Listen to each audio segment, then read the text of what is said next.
Hello student, today let us discuss, it is a part of, it is lecture number 10 actually, on topic electromagnetic induction. In today's lecture, let us discuss about AC generator and EMF induced in the coil when coil performs a rotational motion in uniform magnetic. ये जो AC generator है आपको construction and working syllabus में नहीं है, you only prepare the diagram. ये diagram खाली आपको प्रिपेयर करना है, लेकिन मैं आपको कंस्ट्रक्शन एंड वर्किंग ब्रीफ में समझा देता हूँ, काम है. ये जो एसी जनरेटर है इसका वर्किंग प्रिंसिपल है, इसको आप डायनामो भी बोल सकते हैं. दिस डिवाइस कन्वर्ट, कर्सर पे ध्यान दो, it is a device use to convert mechanical energy into electrical energy. It works based on the principle of electromagnetic induction. यानी so long as magnetic flux linked with the coil is changed, EMF is induced in the coil and induced current flows. When closed coil is rotated in uniform magnetic field with its axis of rotation perpendicular to the direction of magnetic field, EMF is induced in the coil and induced current flows. ये simple working principle है. इसको mechanically rotate किया जाता है. तो mechanically rotate करने के बाद जो mechanical energy is provided to rotate it, it changes the magnetic flux link with the coil, and as long as rotation is continued, EMF is induce in the coil. ये simple working principle है. तो ये device mechanical energy को electrical energy में convert करता है. इसका construction देखते हैं. एक कलर डायग्राम है. कंस्ट्रक्शन में पार्ट देखो क्या रहेंगे. पार्ट है पोल्स ऑफ द मैग्नेट, ये रेक्टेंगुलर कॉइल है, ये दो रिंग्स है और ये brushes, and between the brushes externally centre zero galvanometer is connected. बहुत सिंपल स्ट्रक्चर है. पहला देखो इंसुलेटेड कॉपर वायर. डायग्राम में A B C D, this is the insulated copper wire forming the rectangle. This wire ends, ये जो ends है, these ends are connected to the axis internal. देखो end A is connected to ring 1 and end D is connected to ring R2. ये जो end है, it is connected to ring R1 and D end is connected to the ring R2. तो ये dotted line अगर मैं लूँ तो about this line is considered as the axis. So about this axis, this rectangular coil used to rotate in magnetic field. This magnetic field is set by pole pieces of horseshoe magnet या electromagnet. ये N pole है, S pole. तो यहाँ magnetic lines of force start from N pole, terminate on S pole. The surface from where they start and terminate are perpendicular to each other. The lines of force are parallel and equispaced, so they keep magnetic field uniform. उस magnetic field में ये rectangular coil है ABCD. It is introduced and it is free to rotate about an axis. ये जो axis है in the plane of coil है और magnetic field को perpendicular है. इस coil के जो ends है, they are connected to the rings. And these rings are internally connected to the axis or shaft, right? Okay. ये disjoint ring होते हैं, मतलब कट होते हैं एक जगह, और जहाँ पे कट होते हैं वहाँ पे ये brushes provided है. So brushes establish the complete contact here and here, and between the brushes here center zero galvanometer is connected. This is the simple structure of electric AC generator या dynamo. ये construction syllabus में नहीं है क्योंकि ये 9th या 10th standard में था. तो आप पढ़ो, प्रिपेयर करो, तो it is not for your exam. तो इंसुलेटेड कॉपर वायर है, मैग्नेटिक पोल्स है, दो रिंग्स है, एक्सल है, ब्रशेस है और गैल्वेनोमीटर. तो this is the structure I already explain. ठीक है. अभी इसका वर्किंग कैसे रहेगा देखो.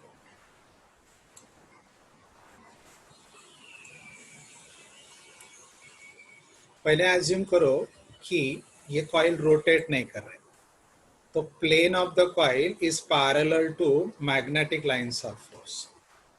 मैग्नेटिक लाइंस ऑफ फोर्स कैसे, राइट वर्ड है, इन अ हॉरिजॉन्टल प्लेन है, और ये जो कॉइल है it is right now kept at rest in a horizontal plane.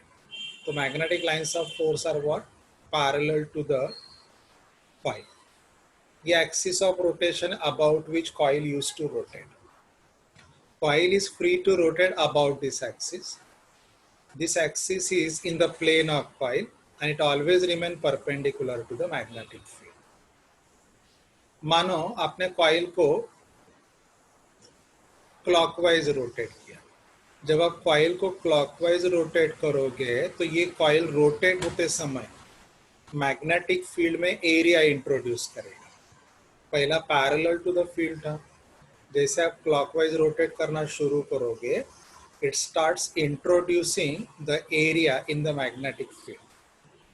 So because of increase in area in the magnetic field, magnetic flux link with this coil will change, magnetic field link with this coil will change, EMF is induced and induced current flows. अभी जो direction of induce current रहेगा that can be found by Fleming left hand rule. It is found by what? Fleming left hand rule. अगर आप clockwise rotate कर रहे हो तो देखो ये डायरेक्शन हो गया फील्ड का, फोर्स आप ऊपर अप्लाई कर रहे हो, फोर्स इज एक्टिंग अपवर्ड, या फोर्स अपवर्ड रहेगा लेफ्ट सेगमेंट को, तो राइट सेगमेंट को डाउनवर्ड रहेगा फोर्स. ये फोर्स का डायरेक्शन है, ये फील्ड का डायरेक्शन है. तो according to Fleming left hand rule direction of current रहेगा इनवर्ड.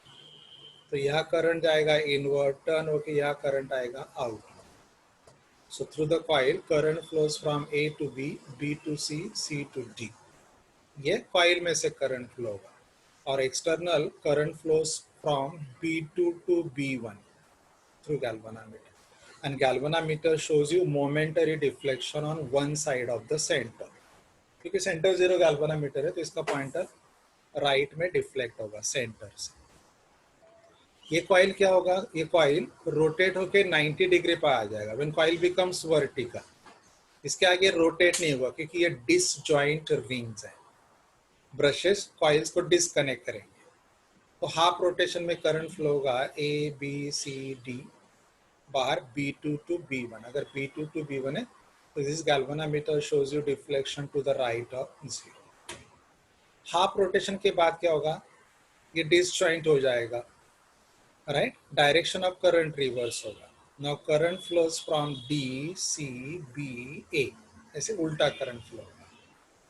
तो current in a coil flows from D C B A, तो ये साइड ऊपर जाएगा, आधे रोटेशन के बाद वापस रिवर्स चालू होएगा क्योंकि ये आधा ही रोटेट होते रहता है कॉइल, क्योंकि ये एक्सिस उसको पूरा रोटेशन अलाउ नहीं करता. So it only half rotation is allow. Half rotation के बाद साइड DC ऊपर जाएगा, साइड A भी नीचे जाएगा. Current flowing reverses the direction DCBA. तो बाद में करंट फ्लो होगा B1 to B2 through galvanometer. तो galvanometer shows maximum deflection to the left. This is how after every half cycle of rotation direction of current is reverse, and due to reverse the direction of current ये galvanometer आपको on either side of zero deflection दिखाते रहे. This is how this electric motor works. और जो agent काम कर रहा था to rotate the coil, that mechanical energy is converted to electrical energy. Working construction आपको सिलेबस में नहीं है, लेकिन ये डायग्राम जो मैं दिखा रहा हूँ, ये ऊपर मैंने ब्लैक एंड व्हाइट डायग्राम दिखा था, डायग्राम प्रिपेयर करो. हाँ, इस डायग्राम से रिलेटेड जो मैथमेटिकल टॉक है you have to prepare that. ठीक है, देखो ये जो क्वेश्चन है ये मोस्ट इंपॉर्टेंट है. अभी इसमें क्या हो रहा है, आधा रोटेशन प्रोड्यूसर है ना. तो for positive half cycle, clockwise half cycle के लिए current is ABCD. Negative half cycle के लिए करंट रिवर्स हो जाएगा. तो यहाँ जो EMF इंड्यूस होगा या इंड्यूस करंट फ्लो होगा, this induce current changes periodically in terms of magnitude and direction. So that induced EMF and hence induced current is called alternating EMF and alternating current, and AC current and AC EMF. Let us find out the expression for that AC current and AC EMF. तो हम लोग find out करें. अभी देखो ये और ये diagram एक ही है. See these are the magnetic lines of force जो राइट वर्ड है, मतलब N पोल से स्टार्ट हुए S पोल पे टर्मिनेट हुए. ये कॉइल है. ये एक्चुअली कॉइल का, ये कॉइल इनसाइड द पेपर है. तो इस कॉइल का बेस PQ हमें दिखाई दे रहा है, मतलब ये पार्ट A से लेकर D तक ये हमें दिखाई दे रहा है यहाँ. So this coil is in the plane of paper and perpendicular to the magnetic. This coil is free to rotate about an axis. कर्सर पे ध्यान दो, ये एक्सिस यहाँ प्रेजेंट है. ये axis perpendicular to the magnetic field है और एक्सिस भी इनसाइड द पेपर है. About this axis, this coil is free to rotate anti-clockwise direction. Let this coil has area A. Coil का area है A. Let this coil has capital N number of turns. This coil is kept into the magnetic field so that plane of the coil is perpendicular to the field and it is about to rotate with the constant angular velocity omega. ठीक है. तो what is the magnetic flux link with this coil? General formula है phi equal to NAB cos theta. तो हम लोग शुरू से पढ़ते हैं. N है number of turns of the coil, A is the area of the coil. मतलब ये जो है ये दिख रहा है डायग्राम में ABCD, ये साइड लाइन दिख रहा है कलर को सेगमेंट, मतलब ये AD दिख रहा है लाइन. तो इस कॉइल का एरिया A है. अगर इस एरिया को मैं परपेंडिकुलर ड्रॉ करूं तो perpendicular follows the magnetic field, इधर आएगा एरिया वेक्टर. तो एरिया वेक्टर और फील्ड वेक्टर में जो एंगल रहेगा that is theta. Angle between area vector and field vector. What is meaning of area vector? It is a vector drawn perpendicular to area and representing the area in a vector. तो ये magnetic flux इस coil से linked है. When the coil is at rest, the plane of the coil is perpendicular to the field है. अगर plane of the coil perpendicular to the field है तो area vector of the coil and field vector are parallel to each other. तो theta रहेगा 0. तो flux हो जाएगा NAB at rest. Phi is equal to magnetic flux link is NAB at start. Now, let this coil starts rotating about the axis in anti-clockwise direction. When it is rotating in anti-clockwise direction, after time t, what is the angle made by it? Is theta. पहला angle between area vector and field vector कितना था? 0 था. अभी हम लोग coil को अगर rotate कर रहे हैं तो area vector inclined through an angle theta. So what is the angle between area vector and field vector is theta. लेकिन ये theta function of time, मतलब time के साथ change हो रहा है. So as theta is changing with the time, cos theta is changing with the time. So magnetic flux link is changing with the coil, and in a coil EMF is induced and induced current flows. तो देखो ये formula. After time t, theta becomes what? Start changing with the time. तो मैंने theta का value लिखा speed into time. Theta is what? Distance is equal to speed into time. ये formula होता है. तो after time t flux link with the coil is what? NAB cos. अब ये टाइम के साथ चेंज हो रहा है. Theta is changing, so cos theta is changing, so right hand side is changing, so is the left hand side. तो flux becomes time dependent. Derivative लो, d phi by d t is d d t of NAB cos omega t. ये हम लोग ना n बदल रहे हैं, ना b बदल रहे हैं, ना a बदल रहे. We are just changing the angle between area vector and field vector. तो ये हो गया d phi by d t is equal to, इसका डेरिवेटिव ले लो, NAB sine omega t. Composite function है. cos ओमेगा टी का derivative minus sine omega t और ओमेगा टी का derivative omega. This is equation. But according to laws of EMI, what is d phi by d t is minus E. ये equation या E is equal to minus d phi by dt. दोनों equation equate कर लो तो मिलेगा E is equal to NAB omega. This is the EMF generated in a coil when coil performs uniform rotational in a uniform magnetic field. अभी देखो, sine omega t का maximum value कितना होगा, 1। अगर sine omega t का maximum value 1 होगा तो let me substitute sine omega t is equal to 1। अगर मैंने ये 1 सब्सटीट्यूट किया तो राइट हैंड साइड का मैक्सिमम वैल्यू हो जाएगा NAB omega. So NAB omega is the maximum value of left hand side. इसी को बोला जाता है एम्पलीट्यूड EMF या पीक वैल्यू ऑफ EMF। ठीक है, देखो यहाँ NAB ओमेगा ये कांस्टेंट चीज है, तो E का वैल्यू कौन डिसाइड कर रहा है, साइन ओमेगा टी। और साइन ओमेगा टी को कौन डिसाइड कर रहा है, ओमेगा टी। अगर मैंने साइन ओमेगा 2 को उसके मैक्सिमम वैल्यू पे कन्फाइन किया, मतलब 1 ले लिया, अगर मैंने ये 1 ले लिया तो राइट हैंड साइड हो गया E का मैक्सिमम वैल्यू। सो E का मैक्सिमम वैल्यू को बोला जाता है एम्पलीट्यूड। जैसे आपने SHM में इक्वेशन पढ़ा है, x is equal to A sine omega t, A is the maximum value, x amplitude, वैसे ये भी होता है। तो let me replace NAB omega by E0, ये फॉर्मूला है। So E is equal to E0 NAB omega, substitute कर दो। So this is the value of EMF generated when coil rotates. A coil performs uniform rotational motion in magnetic. इस omega को मैं in terms of frequency भी लिख सकता हूँ, because omega is the angular frequency. If I wrote 2 pi f, it is a regular frequency. ये formula हम लोग ग्राफिकली रिप्रेजेंट कर सकते हैं, जैसे आपने ऑसिलेशन चैप्टर में डिस्प्लेसमेंट, वेलोसिटी, एक्सेलरेशन को ग्राफिकली रिप्रेजेंट किया था, वैसे रिप्रेजेंट कर सकते, क्योंकि ये दिख रहा है क्लियरली। साइन ओमेगा टी ये हार्मोनिक रेशियो है, तो ई भी हार्मोनिक, यानी ई का वैल्यू पीरियोडिकली चेंज होगा in terms of magnitude and direction. इसीलिए हम लोग इसको अल्टरनेटिंग EMF या AC EMF बोलते हैं। देखो मैंने एक टेबल ड्रॉ किया, ये मैंने टाइम लिया, मैंने एक साइकिल को डिवाइड किया, एक साइकिल को लगने वाला टाइम कितना है, T, फिर मैंने आधा टाइम लिया, फिर आधा का आधा लिया, तो 0, quarter period, half period, 75% of period आएगा पीरियड, ये T हो गया।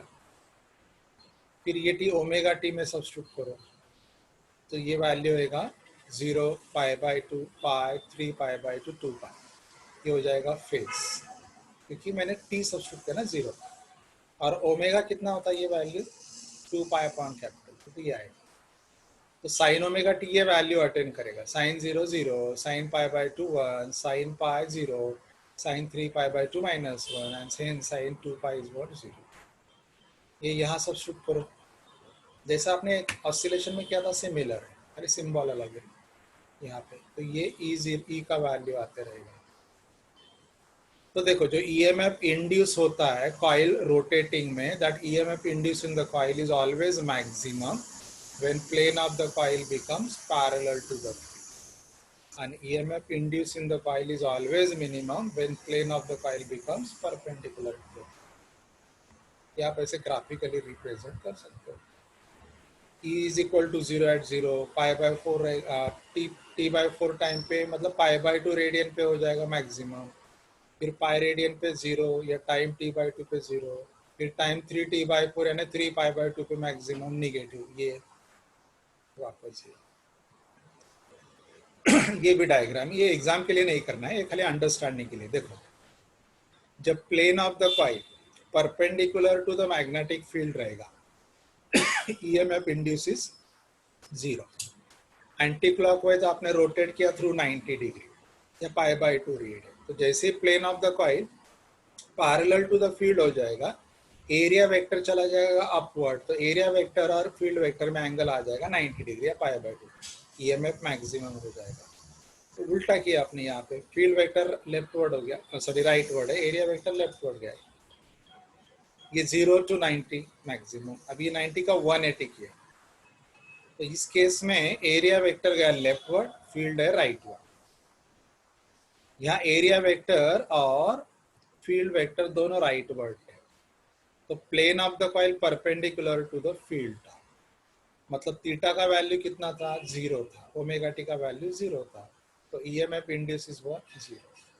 जब आप उसको through 90 degree anti clockwise rotate किए तो एंगल कितना हुआ, π/2 हुआ, तो साइन पाई बाय 2 रहेगा तो ईएमएफ मैक्सिमम हो जाएगा। फिर वापस कंटिन्यू रोटेट किया, अभी साइन पाई हो गया, साइन पाई वापस कितना हो गया, 0 हो गया। फिर आपने 3 पाई बाय 2 किया, इसका उल्टा, तो वापस ईएमएफ मैक्सिमम होगा लेकिन निगेटिव होगा, फिर वापस जैसे। So this is how after every angle pi by 2 radian, value of EMF becomes maximum 0 and second maximum. So this EMF changes periodically with the time in terms of magnitude and direction. So it is called as alternating EMF या AC EMF. Clear? Simple expression है, but the most important expression. ये graph आपको जैसे displacement, velocity और acceleration का plot किया था oscillation chapter में, वैसे ही।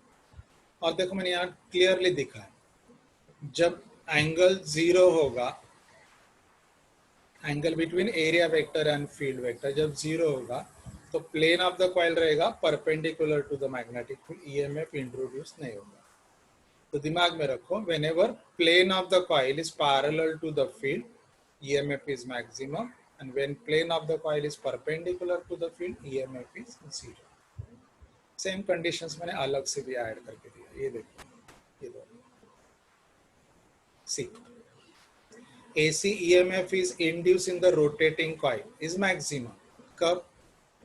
When coil rotates through an angle pi by 2 radian and plane of the coil becomes parallel to the field. Plane of the coil becomes parallel to the magnetic field.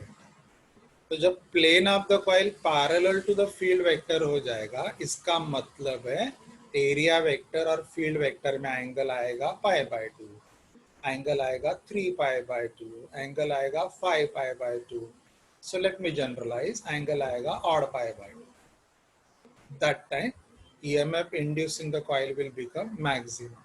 ज्यादा सोचना ही नहीं, formula में ये value substitute करो, जितनी बार sign omega t का value plus और minus 1 होते जाएगा, फॉर्मूला में साइन ओमेगा टी का वैल्यू प्लस और माइनस 1 होते जाएगा, तब तक ईएमएफ मैक्सिमम रहेगा.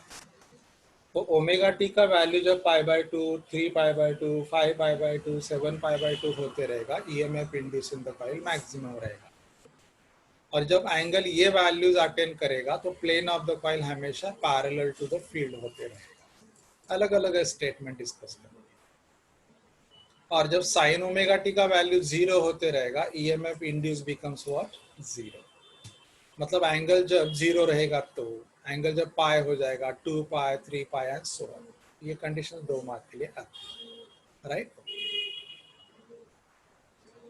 अब ये जो एडी करंट्स का पार्ट है, ये हम लोग नेक्स्ट लेक्चर में डिस्कस करेंगे. इसके एप्लीकेशंस नहीं करने हैं आपको, you only prepare the concept of eddy current और एप्लीकेशन का लिस्ट करना है.